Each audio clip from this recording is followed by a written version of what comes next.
I'm gonna tell you who market makers really are. And trust me, some of these insights are gonna be hotter than my morning breath.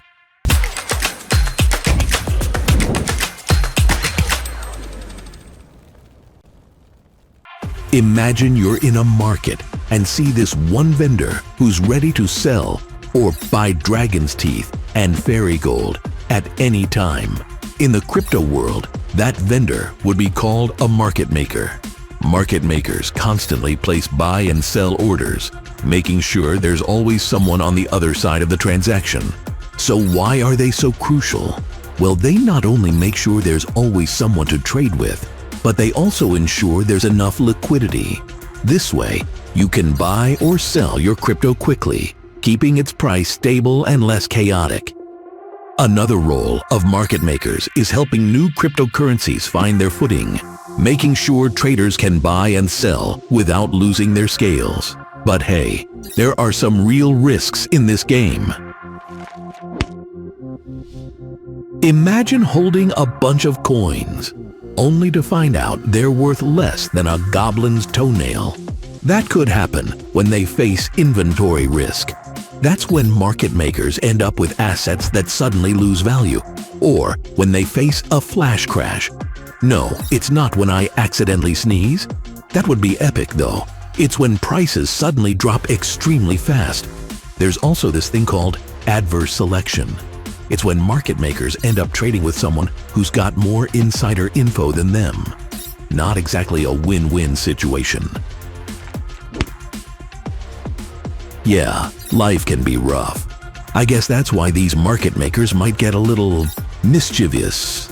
Ever heard of wash trading or spoofing?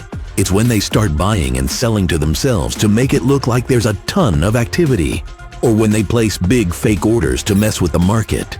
Naughty. Anyway, in many places, these tricks are illegal.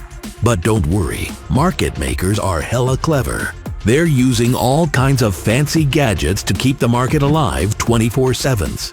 While we dragons love our beauty siesta, market makers are up all night using bots that never sleep, never eat, and never need a fire break. Many of them are even using advanced AI to predict market moves. What do market makers get in return, you ask? Well, they make money from the spread. You know, the tiny difference between the buy and sell price? If a market maker buys Bitcoin at $59,000 and sells it at $59,100, that $100 spread is their win. And good news for all aspiring market makers out there. You can get in on the action too. Thanks to decentralized finance, anyone can become a market maker through liquidity pools. Just throw in some crypto and you could be earning a share of the fees. So, there you have it. Market makers sell and buy coins, making the market smoother and more predictable. Sure, they've got their risks and their dark side, but hey, who doesn't? This dragon's out. Like, subscribe, and catch you on the next flight.